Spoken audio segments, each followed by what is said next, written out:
No, I see it. No. He has that new Kotoko legend be. Oh, Robert Watson. Okay. The speed no. No, like Osaka Kamel, Lawrence J. Okay. Yeah. Lawrence J says some be count on the players are no speed power back. Lawrence J. So Oga no ti. Oga. Even you know the Oga view. Oh, that's say my man na ye. Is okay Fernando could be any no. Oga. Oga mu be betwe vampire to. Ana simple the man who ehun predo. The touches no. Simple. Carpet touches. Because you do carpet touches or your ring na or cutting but simple the ball na at the form. Or cutting na ball at the form and over speed. And one on one simple. Onu that preso can was obeja o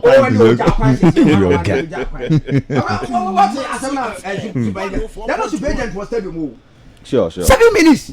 Sure. Controversial ko je free Kotoko supporter kesi. You see organic opamacha mu mi nyai.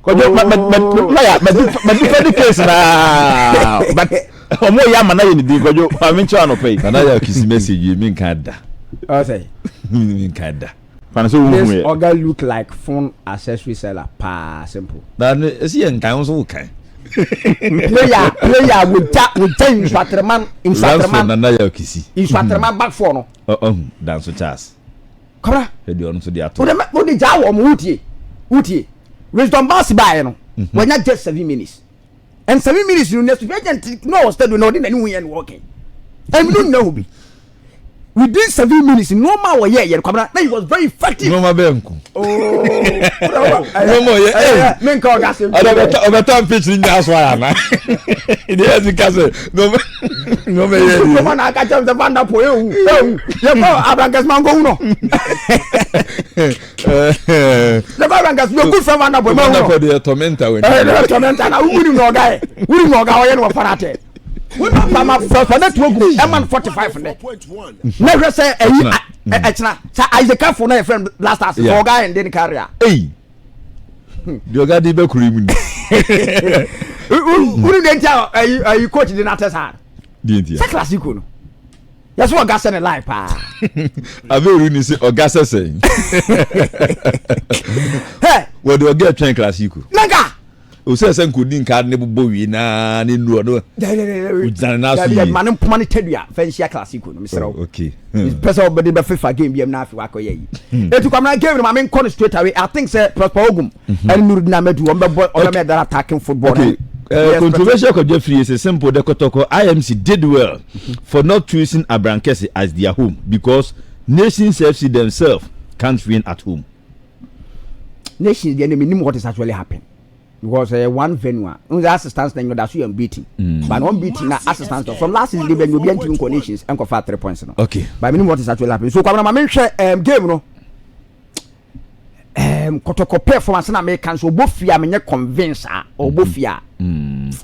Me convince and na or body tia a strong side. Defensively, or well organized, or compact, or solid. Okay. Samatex. Na Kotoko struggle with the fanatic. Kwabena likely results a draw name say win be the bar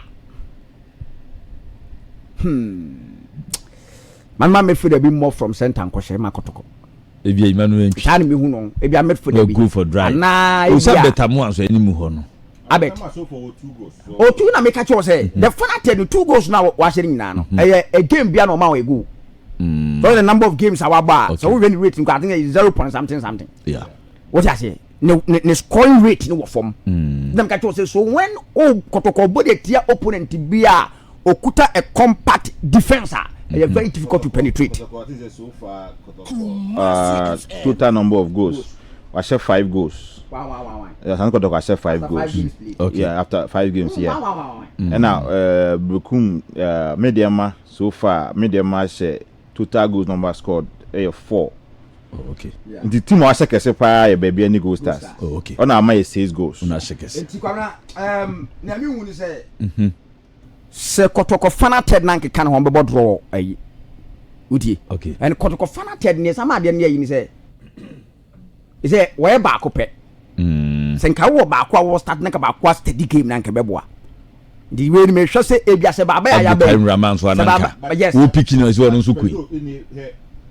league no the obeji league we no simple baby any go start asantekotoko medium 104.1 if I say Samatex bekum che omo moto ato aso no omo wosoro ho no so obeji league we ya simple also omo strikers ni page omo oh okay ko baby any go stars and that so say but pezo he omo as at now omo ni player omo double numbers yeah omo ni player na debut na Adriana omo games na omo bonu nyina no debut Adriana yimanu amafo Adriana was say Why me 4 Adriana that say we league no so I just 17 or 16 position yeah and a single player me 4 goals on the top amafo yeah into over say Adriana that 13th position yeah and a single player yeah single player but ade omo say omo concede dodo omo but omo any more for no so simple omo ntimi she oh okay in Samatex say ade ba cross omo work on so omo adwan akosa ade no ha so ombe retain Ghana league na president ombe bre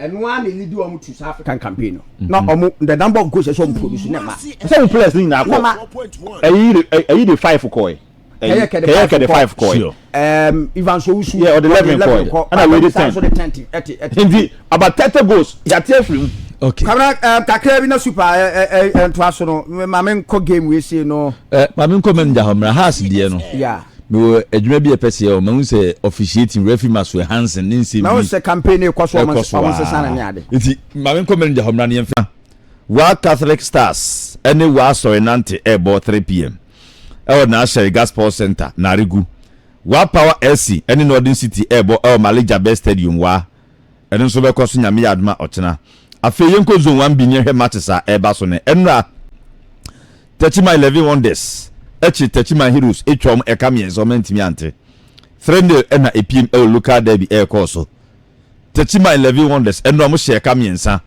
Techima Heroes entimi ante CEO Mr Steven Pro and Mickey kwami upon ebo adwuma pa afei matches a eba so no nyame yadma ochena wa manafo Mighty Warriors ebetena fio Adesheman Park wa manafo Omni DBB United na ebo afei nyame adma ochena krona 3 pm Techima Ohinamia Park Techima Liberty Youth ene bofo akwata no na ebo kwasi amia Chireme Soccer Academy sunyane Coronation Park ochena oni Doma Unity SC ebo it is zone 1B ehun ensem eno no yamfie ni enchim zone 2 nyehwe matches a eba so no King Pfizer ene new edubiase ebo nyame adma ochena ene 3 pm ene King Pfizer ni edubiase ebo Edweso Okesi Park Secondary Rose Park FC Takwa Akon Park oni Soccer Intellectuals ebo nyame yadoma ene afi otena games a eba so no senatie Nzima Kotoko and UCC Youngsters ebo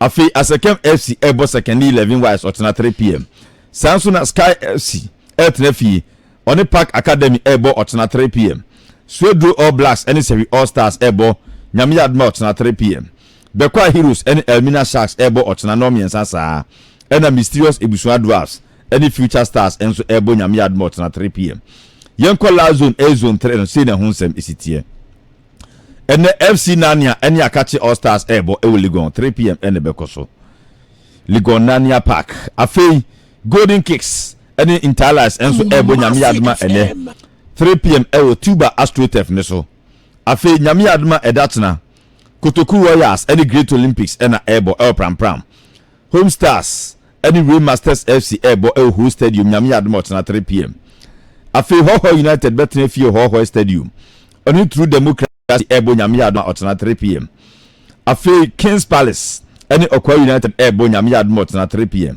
Akutex Park ena Monday no Kofodua Sempefi any Port City FC enso ebebo eno Access Bank Division 1 League no ehun ensem ene edi ama ye natifo ene ahwefo nyina no yentin simna fi yenhwe man so de kakra ni Real League week 1 Malta Guinness Women's Premier League no Senior City Southern Zone no de tiano se nyame yadma ene Hazakes Ladies ene Bay Ladies ebo afi ene krona Army Ladies ene Soccer Intellectuals bebo Ladies Strikers ene Police Ladies ebo ene afi nyame yadma ochena no Jonina Ladies ebo Halifax Ladies eno Malta Guinness Women's Premier League Southern Zone match day 1 fixtures eno no young mra Northern Zone hanyere se ne hunsem esi etie the Etienne say Kumasi Sports Academy any Supreme Ladies ebo nyame adama and 3 p.m. Bantama Street Tefniso.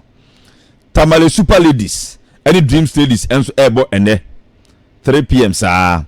Afe Fosu Royal Ladies Techima Hinamia Park omonso ene omni eye Sunshine Ladies ena ede pimpim so ena afi Prisons Ladies ene ampem dakwa ladies enso ebo nyame yadoma ene osunyane Coronation Park enti Malta Guinness Women's Premier League match day 1 ehun ensem no yentismen the super duper fantastic Ghana Premier League no matches no baso enyasem ketwa kra we match day 7 ena baso yemra mehwe matches baso no ene ensema coaches ahodo enso ede atudwa weekend adaje ni puso kra see the matches no etie the etie say ene Accra Lions ene Young Apostles University of Ghana Stadium Legon Jacob Aduntra ene kwa kodi sa game no afenyame yadma ochena Vision FC ene Beche United bebo ni eje ikreku the second sports complex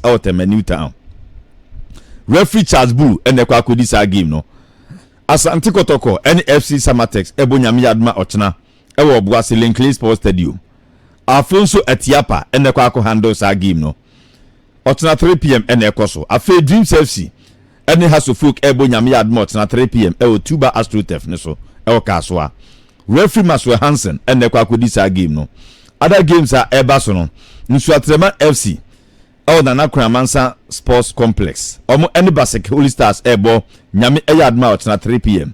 Selom Yao Bless ene kwa kodi sa kensi no afe udwani echirimu brekum Golden City Parker Chelsea who's to Legon Cities Foster Basios and Penifo edesagi ashenensa Tamale Eli Mahama Sports Stadium Dr. Imuru Osman ako handle gamer Karela United and Heart of Lions Airborne afe udwani echirim Takwa and Abuaso Stadium ampa ebidwa honum Mediama Sporting Club and Nations FC enso Airborne Mauli Crew and akodi sa game no afe Dance Park LBBNI Go Stars who's to Ediana Football Club referee James Taylor and akodi ni sana honsem no esi etiame kwa bidwafo na afi ya league matches na baso weekend ni president se bibia she yi